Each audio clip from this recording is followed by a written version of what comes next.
Welcome everybody to our topic of the week conversation, first response without police, with Sharina and from People's Community Medic. And I'm going to pass it to Victoria to facilitate. Victoria with the growing power, Victoria, to facilitate. Hi, everybody. I'm Victoria. I use she, her pronouns. What we can do is, as people are joining, we can just do a very quick check-in of just names, pronouns, and any access needs before we get started, and then we'll just jump into the conversation. So I will start. I'm Victoria. I use she, her pronouns. My access needs are met, but I might get up to get some water, and then I'll pass it to Sharina. Wonderful. How you doing, everybody? My name is Sharina. I use she, her pronouns. And what else I'm supposed to say, Victoria? If you have any access needs for today, anything we should know? No. I'm doing pretty good today, I guess, rested and excited. I got a lot of medical things going on with me. I broke my tooth the other day. So it's like really, yeah. So I gotta get that fixed. Other than that, I'm truly blessed. I'm happy. Yeah. For a change, I'm really happy. That's awesome. I guess the 10th year anniversary is what got me. It's not like something traumatic, like something big boom, like I hit the lottery or I'm in like this huge big relationship or nothing. It's just like I'm just like super excited about doing this for 10 years straight. We're so excited. And thanks for joining us today, Sharina. And what I'm actually going to do is I'm just realizing since we're limited on time, let's skip the intro go around. And like we can just kind of get started in discussion, but the first time you speak, maybe you can just say your own name and pronouns so that people know when you're speaking. And if you feel comfortable, you can put your name and pronouns as your Zoom name so that people know how to refer to you as well. But our topic today for the first part of this conversation is, what does first response look like in our communities without the police? And we're so happy to have People's Community Medics here because they are a great example of people who have been leading the way to model that for us over the past 10 years, and they're celebrating their 10-year anniversary this month. So please support them. We'll put in the chat ways that you can support People's Community Medics through Venmo. And I'll put that right now. Venmo. Yeah, and people can feel free to put their own access needs in the chat if you'd like, just like Emily did just now. But what we'll do too is, since we're starting out with a smaller group, we won't have like a super structured conversation. I'll give you like a prompt, and then anybody who wants to can just start unmuting and talking, and we'll hopefully have a free-flowing conversation. And if we need more prompts to do that, then I'll just keep supplying those. So our first prompt today is, what do you think first response without the police should look like or currently looks like in your community? Am I answering this? Yeah, anybody can, but please start us off, Sharina. Okay. For me, the response is very slow. It was bad before we were getting in our communities. The response time was like 15, 20 minutes or something like that before EMTs would even arrive to a scene. And then now it's like they don't even show up at all. Or, and so now there's even more of trauma. I can see more terror. I can see. Yeah. So I'll let somebody else answer because I know somebody else probably got something else they see. Also, in addition to that, Sharina, I'd love if you'd tell us like how People's Community Medics got started, because I know that was in response to a need that you saw in your community. Correct. So I grew up with my mom being the first responder in the community, not in a group form, just herself, me, my father, she would assist people when someone was in a car accident, say they got shot or got hit by cars, having seizures. I seen my mom respond to people growing up.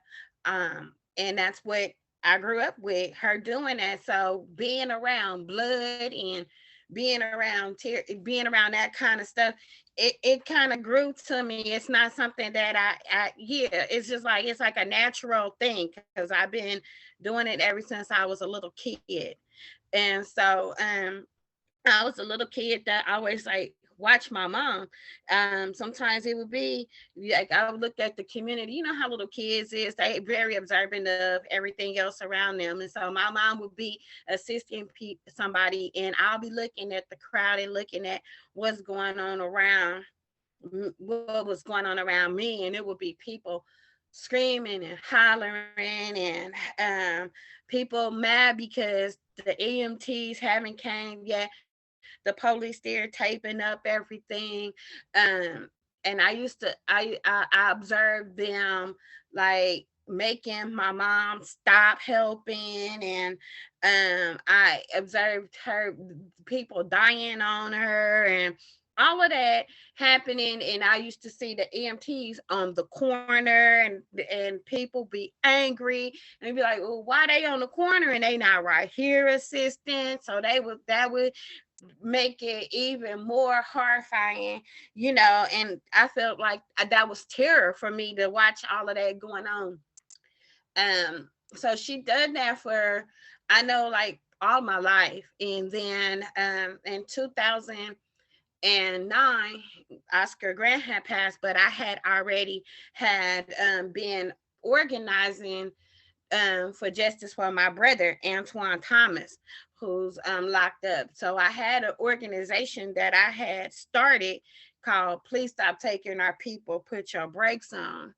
And I was working with youth and trying to get them and stop them from getting in trouble, and working, trying to do political work around the long sentencing of people, people who got long sentences, and people who got charged like for marijuana, little stuff like that, long term sentences for stuff like that. And my brother happens to be one of them who got a lot of years for weed.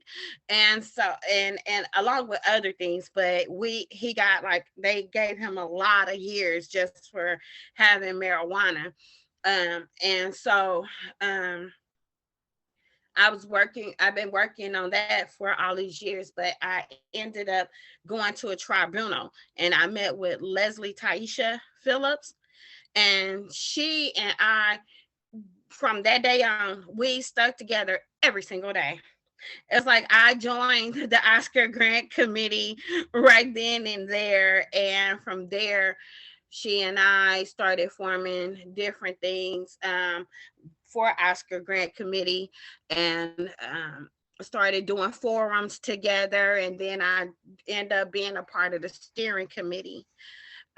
We became so during the steering committee, we would hear the community in an uproar about Oscar, and like the timing that it took for the EMTs to get up on the platform, and the timing that it took for the EMTs to come and respond, and the situation with the police. It was just a whole bunch, and people were questioning if Oscar could have lived if they would have called 911 on time. And so Leslie and I, along with her late husband Marty, had went to an independent investigation of Oscar Grant's murder with the whistleblower. His name was Sean Gillis.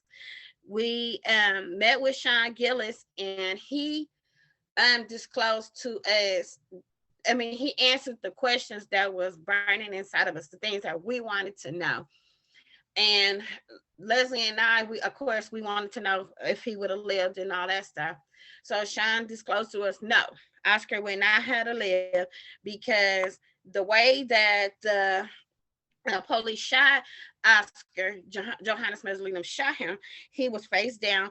And when they shot him, it ricocheted off of the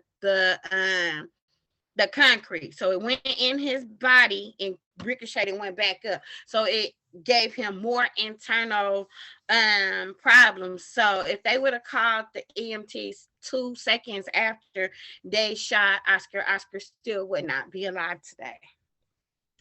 So we were able to find that out. Then my question was, well, why is it that the EMTs be on the corner and all of this stuff going on? Because that's been my question ever since I was a little kid. So to get that answer was like majorly on my heart. So I asked why. Why is it that it takes so long for the EMTs to come? Why is it that I seen them on the corner and I see all this other stuff going on with the community? So and the people dying in the streets, and why is that happening? And he told me it is called death enforcement. He said it is not a written policy, but it's a policy that the police use. Like they make it that it's up to them if the EMTs could come in and save our people. It's totally up to them if they can say, like, so if we crying and emotional as we are, like we crying, it's our folks, it's our loved one, we're mad as it also at the same time because EMTs are not coming, so emotions is everywhere, but the police deem that unsafe.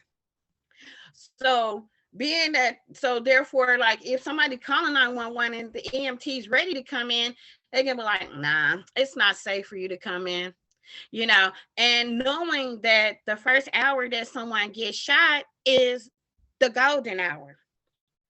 So now here we are facing that, and I had to hear that. That had me so emotional because I've had so many people to die that I know of, my friends, my family, I just people dying that's done got shot, that's done bled to death because of the fact that they can't get to the hospital because the EMTs are not there or they're not getting that medical response. Then I found out that the police have a kit in the trunk of their cars that we pay our tax dollars. We pay our tax dollars for them to get trained how to save lives. They have everything that I have in my kit, plus more training, plus pay. I do it for free. Plus they get paid. And they do, and they don't, it's up to them if they want to save somebody's life. You know what I'm saying? So if they come in contact with somebody that's shot, police officer can actually really go in their trunk and put that quick clot on that person and stop them right there from bleeding to death. So that's something that has been going on all of our lives that people don't know about. So that got disclosed to us. Leslie and I were horrified. And we were, crying, emotionally crying. And I was literally shaking because I just can, all the flashbacks of everybody, just all the stuff that I done been through as a kid. And I was horrified. And I said, we need to do something. We need to do something. Leslie said, what are we going to do? I said, I don't know. We need to train our people. We need to do something. How you going to train them? I don't know. I thought like do it politically and get on the back of a truck with a bullhorn and ride down the streets of Oakland and all the areas and just tell people. But that wasn't the right, of course that wasn't it. So we decided from Broadway Oakland to East Oakland 85th. By that time People's Community Medics was born. We decided that we wanted to do something to save our people. We decided to train and reach out to people, community organizers, because during that time there was an uproar with the Occupy and all that stuff was going on. And so a lot of people from all walks of life was around and very willing to share knowledge. And that's what Leslie and I did. We met with a lot of people and made the curriculum for People's Community Medics. We decided to teach our people the skills, even though it's priceless and it's hard to put a price on it because our people can't even afford now. We can't even afford to pay our rent. We can't afford any of that. And so therefore it's like, I can't put a price tag on it, because if I put a price on it, the people not gonna get it. And it's the important part is for the people to get it and to understand it and to save each other, because that's the only way that we will be able to win, is if we, figure out how we could save ourselves with the things that happened in Hurricane Katrina and all of that, from just the experiences. If you look at Texas, if you look at all of the things, Arkansas, all the stuff that's happened, how slow the response is for us in our hoods. We the last ones to even care, to get cared about. So I train people to care, to not to care, but just like to fix their curiosities, because like sometimes people be standing around in the hood, and when something happens, it's not that they being nosy, it's that they actually really want to help. So you engaging people into helping each other, that's giving somebody else another chance. It changes people the way that they think. At the beginning, we had a lot of lashing from EMTs because they thought we were trying to replace them. And we had to make sure that we wanted to make them and let them understand that that's not so. People's community medics just want to add a cushion, a life between the time that the accident happens until the time that they get there. And we've been blessed. I've been blessed to do it for 10 years. Straight. And Leslie, she retired a little bit a while ago, like some years ago, but I do, and I am very, very fortunate to have her peek in and hang out with me sometimes whenever I can. But she's been in the movement since she was 14 years old, and I have so much love and respect for her. So it's like, hey, you tired, I get it, just let me be able to call and be able to ask them questions and get that kind of support. So she and that's where we're at, and my kids and we continue to push people's community medics. That's so awesome. Thanks for all the work that you do, Sharina, because that is such a huge need. And like you said, like we need to start building our own alternatives to these systems that we have that are just like killing people all the time, especially in the communities that need those services the most. I'm curious if anybody here has any thoughts or questions about kind of what are other alternatives that we could start implementing or that you've already seen happening in your communities. Kyle. I had a question. I'm Kyle, he, him pronouns. And I've heard sometimes from either medics or people that sometimes trying to help can make things worse, especially with like neck injuries. Have you done has that like come up for you before, or done trainings around how to make sure you're not like causing more harm for people in emergencies?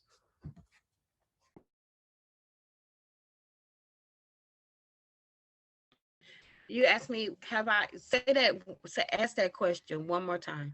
I've heard that like sometimes people with neck injuries or back injuries, if you try to help but you're not like formally trained, you might end up, hurting them more than you're helping them. Have you done do you train people in those kind of situations at all? Yes, I do. So what it is that we don't cause any harm. So if somebody is hurt like that, we don't move them. You're not supposed to move them anyway. When that situation is happening. So I don't do anything outside of my scope. And so messing with somebody with spinal or back injuries or something like that, that's something that I would not do. What I do is assist with holding the blood in and trying to help with that kind of trauma, the bleeding trauma part, and actually like coaching them into living and talking to people who may be dying and or maybe in the distress and really like don't know, like sometimes people be injured and the community can can the excitement and the horror and other people's voices around them could make them go into deeper distress and feel like things are worse than what they are, or like I've had somebody be like, they dead, and I can see their stomach moving. They were still alive, but they wasn't moving a lot, but they was alive. And so the guy can remember me praying with him and talking to him as I was holding the blood, but he can also remember me telling the person, ma'am, he's still alive. Look at his stomach, he's breathing, he's moving up and down his stomach, he's breathing. So for that to happen, he remembered that. It took that man, like, I think about 8-9 months. He said he had like a lot of surgeries and stuff, and but he always can remember me talking to him. He reached out to my church and found me. So I didn't even know how he found me, because it's not really not normal that I really I don't stay around or nothing. Once the EMTs come, I'm gone. So I don't really stay around and introduce myself and make myself acquainted with anybody or nothing. I just do what I have to do, and then I'm gone. So it's kind of odd that he was able to remember me, and I guess because like I introduced myself to him at the beginning. Hi, I'm Sharina from the People's Community Medics. Can I help you?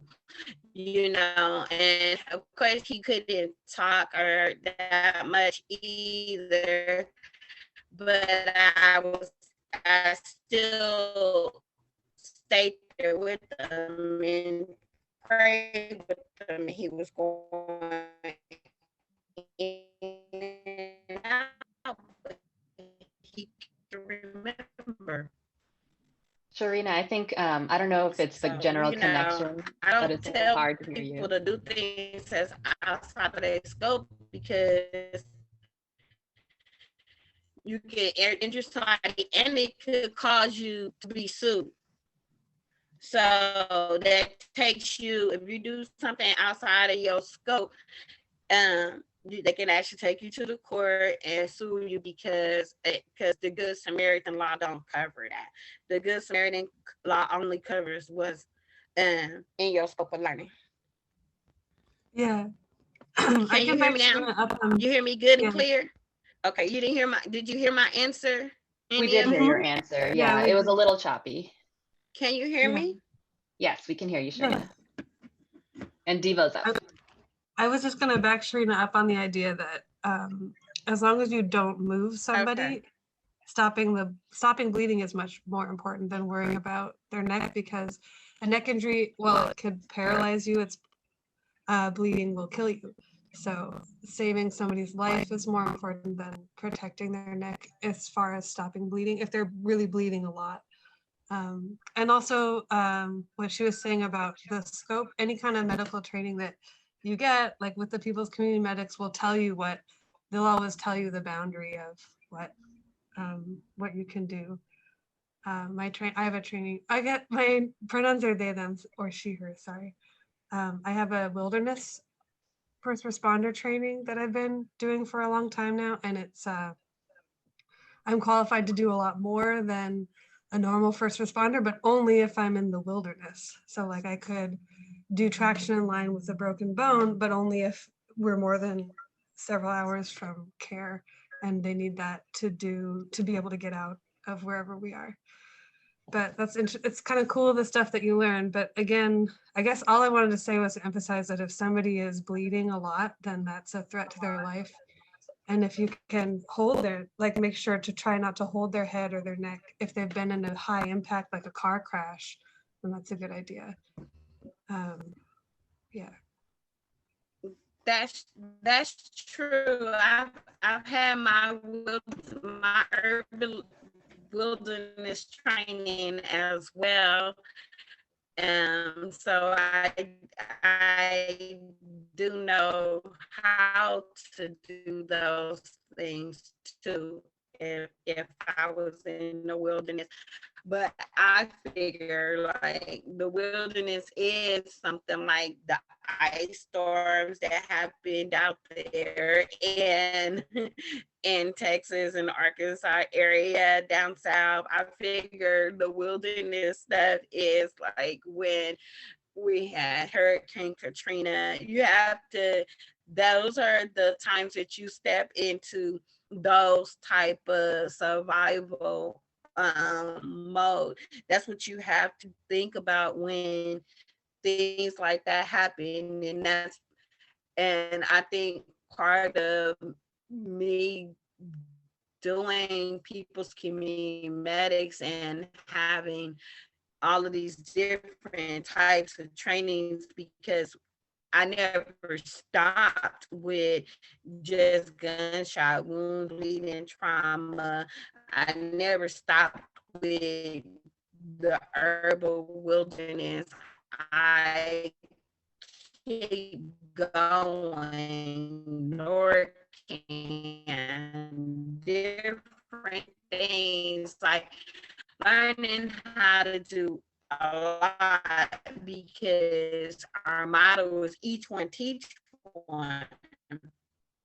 And so I always ask people to add on to my knowledge. Like if I'm teaching you something, teach me something that I could take with me to give to our people. If it's something that'll help us live in our communities, that's what I'm about. So I don't, that's why I tell people, like with the scope thing, like you can get as much knowledge and add it to you as possible, but transporting somebody or moving somebody that is broken up is very dangerous. It's very dangerous to them and to you. And yeah, it's not a good thing. But in the middle of a crisis situation where you don't have another choice, it is good to get that herbal training, that herbal wilderness training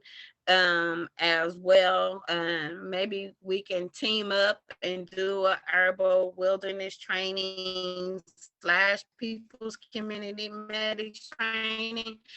That would be heck of dope. But I know that. Oh, Sharina, we can't hear you anymore. I think your audio was kind of cutting up for a while. So just so you know, we can't hear you if you're still talking. We'll see if Sharina is able to come back, but curious if anyone else has any other thoughts around alternatives. I know that something I wanted to highlight today too was like APTP recently launched their mental health hotline. So MH Mental Health First, as a resource for people to be able to respond to kind of mental health crises in their own neighborhoods without calling the police. And so if you haven't heard about that yet, that number, I'll put it in the chat, but it's 510-999-9MH1. And that's available on Friday and Saturday nights from 8 p.m. to 8 a.m. So it's a limited service right now, and they aren't able to actually like come out to all of the calls, but it's something that if the community supports them, they'll be able to grow this service. And that's another example of like another thing that we as a community can build for ourselves so that we don't have to call the police. Right. That is so true. I'm so happy for APTP, and because even I've missed the training because I'm supposed to get trained too for mental health. So I missed my training, but I am going to link up with the South and get my training as well. It is, I love that people are coming together and figuring out how to survive without the system. We have CRC CRC. They're wonderful resources of people to reach out to for a number. Oh, you cut out again, Sharina, and I actually missed the name of what you just said. Did anyone else catch what Sharina was talking about as another resource? Yeah, Sharina made a great point about people like coming together and figuring out ways to survive outside of this system we've created. And I think the acronym that she was talking about ended with a C, maybe. Who I didn't hear you. What your voice went choppy. Oh no, am I the only? CRC. Community Ready Corps. Okay. Yeah. That's another great org. Is anyone else's audio choppy for Berets.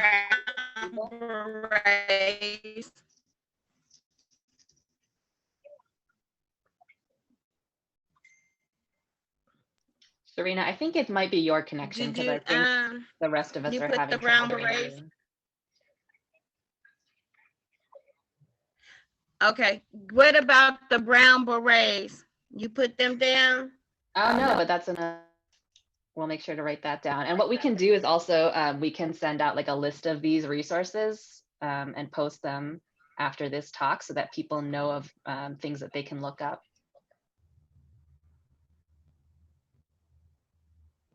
Awesome. And thank Ember put in the chat an extra plug to contribute to Community Ready Corps' Black Solidarity Fund at blacksolidarity.org. And Sharina mentioned the Brown Berets. Can you tell us a little bit about the Brown Berets, Sharina, or does anyone else know much about them? Well, I just been working with Al in the community for at least about 8 years. And they serve in the community just as the Panthers did, just like, you know, and they serve in the community as well. They have been security for us from time to time. And I just love Al. Al's great. We take a selfie every time we see each other for the past 8-9 years now. But they do a lot of work, and I know that the group is in Los Angeles area and people, and they do serve the people in the community just like the Black Panthers have. That's what I know. Anybody know anything else? I don't know any other details, but I think another org that's doing kind of similar work or might be doing similar work in Oakland is the People's Programs. And they're formerly called the People's Breakfast Program or People's Breakfast Oakland. And I know that they kind of support like houseless people and do eviction support and things like that, and also provide breakfasts to the people.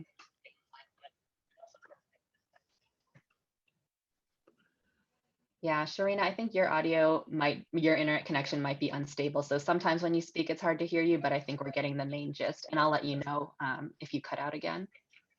But curious also, we got about 10 minutes left in this part of the discussion. Okay.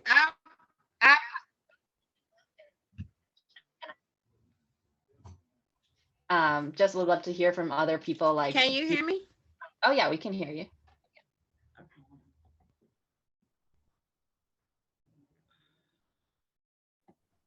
Yeah, it's coming in and out for me, Sharina.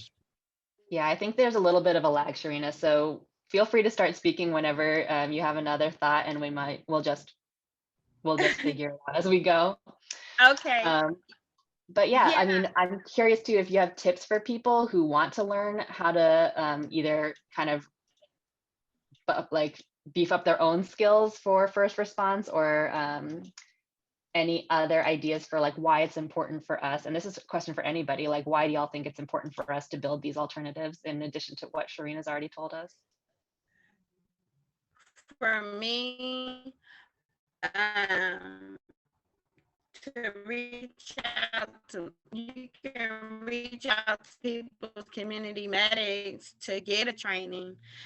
I suggest everybody do it. Even our little kids need to do it. Our little kids be the ones that's out there playing with each other. They get hurt, they fall. They just need to know how to take care of each other. If we start instilling that in our youth at a young age, then they'll continue to do that. And I learned that in by children all the way up from kindergarten all the way to college. So it's like even the little people be wanting to know, and they actually use those skills. So it starts off instilling into them at an early age, and I think it's important for that to happen. You know, to be able to save someone's life is a beautiful thing. But just imagine it being your own personal family in a distress and you're able to help them. And having the People's Community Medics training, it builds like a comfortable zone to where it like that frees up that you may have to assist somebody. It relieves that because you have already had that training with me. By the time you get the training, you'll feel more confident in yourself to step out and do something. Whether you continue to like have trainings or build a medic team or your own or whatever that looks like for you, you'll feel better knowing that you can do. So I think it's very important to have People's Community Medics training. It's not, I get a lot of, I mean, you know, like there's not enough focus on how important that is and and how people can reach out to me and to get this done. So it's like I need help in the support and putting it out there, just like I need help with I need an assistant to announce things for me so that, and to beef it up, to put it out there so that people can get the training, because it's not like people don't want it. It's just they don't even know that it exists. And it takes people to go online, and I get so many wonderful people like, I Googled up medics, or I just Googled up first responder and the name came up. But it's, how common is that people actually really go out and look for something like that, you know? So yeah, so if people can help get it out there as much as they can, that'd be wonderful. I'm looking for all different kinds of ways to outreach, especially being with the COVID and with us being remotely and the home training and me not being personal training is really teaching me a lot. And I'm just like wanting even more so to go knock on people's doors, you know. We have the herbal trainings and stuff. We give out vitamins, we give out different things, masks and those types of things. And those are things that I've been doing that don't go announced, but it's just like we have so many people that's been sick and all that stuff. You just don't go out and just be like, oh, I went over to Sister Whoop Whoop house and I took her some vitamins because she wasn't feeling well.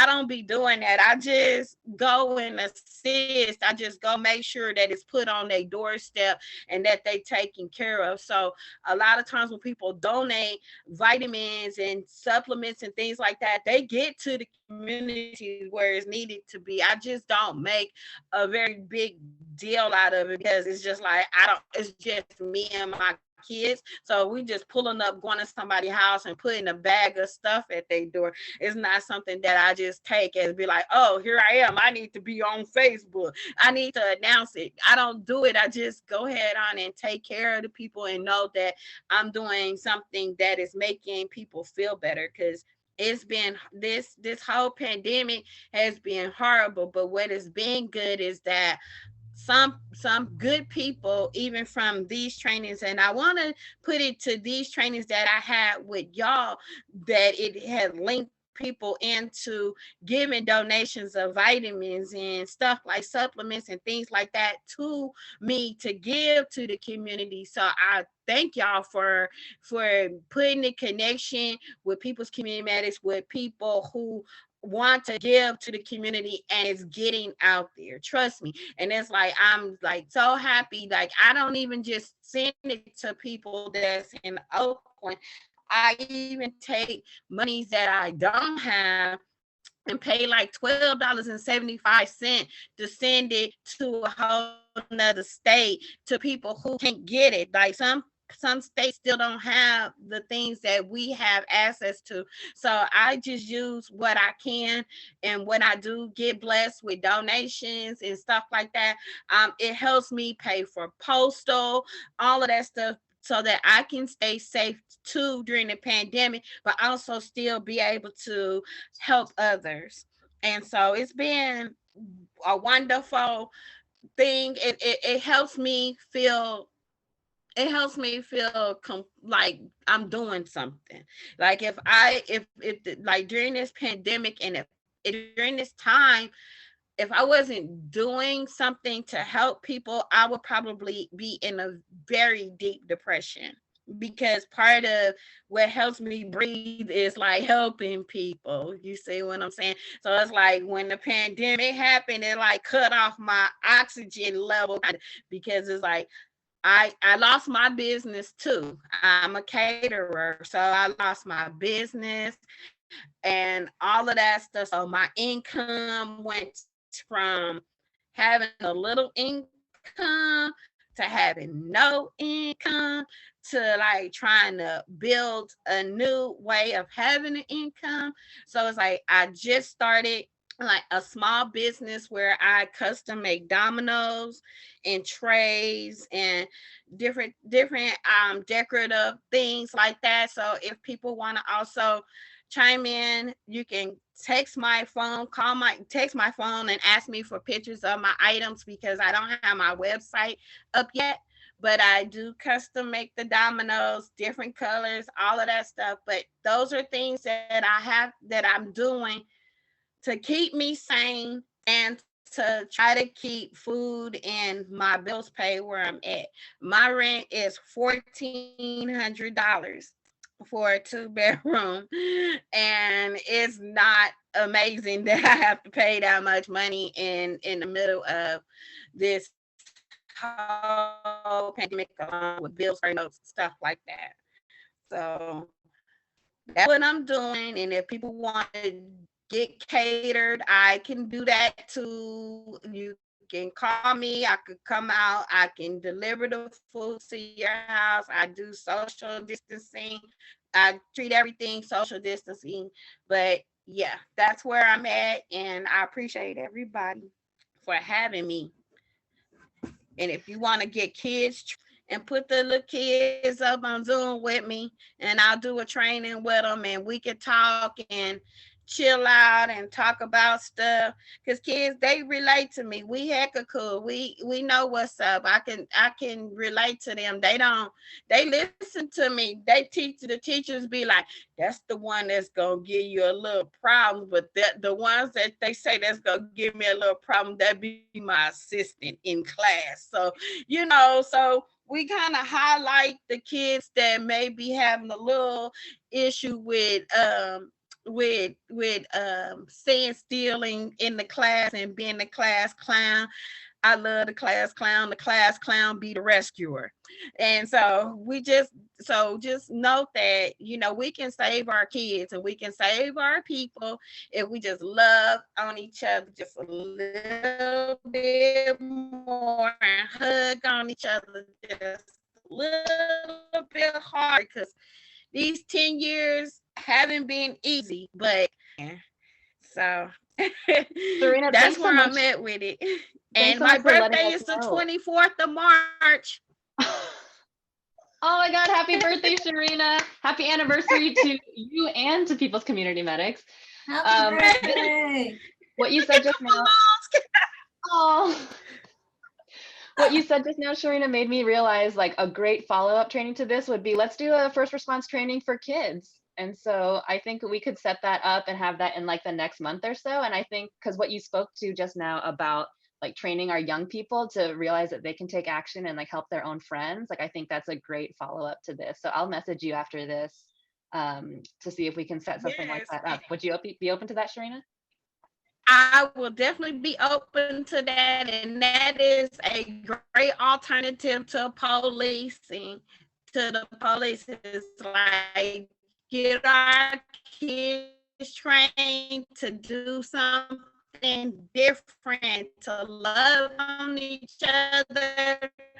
The bullying got to stop. All of that passing judgment, all of that stuff has to stop in order for us to be able to push forward. People's Community Medics just organized the Black Love Caravan down in Chinatown. That was People's Community Medics that organized that, because I feel like we all need to love on each other more. It like all of that checking the box stuff and figuring out if you want to say somebody because of the color of their skin or that type of stuff. I'm still trying to grasp. I and her in the hood.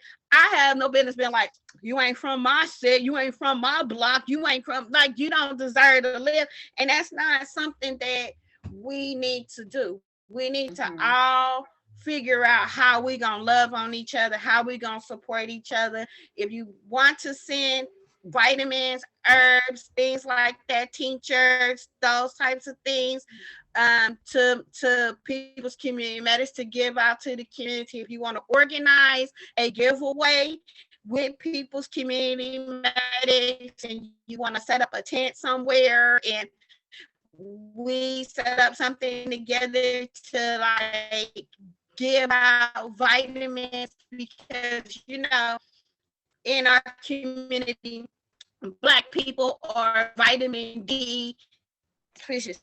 We don't have enough vitamin D. We give out vitamin D3 to the community. That is a blessing. So any type of things that help build up our immune system, that's where we at. All right. Thank you so much for that, Trina. I'm going to wrap this up because we're at time now, but thank you so much for sharing your thoughts. And we're going to move on to the rest of the meeting, but we'll compile this with our recording and send out kind of the list of resources that people mentioned, as well as ways that y'all can support People's Community Medics so we can continue building alternatives to first response without the police. Thank you.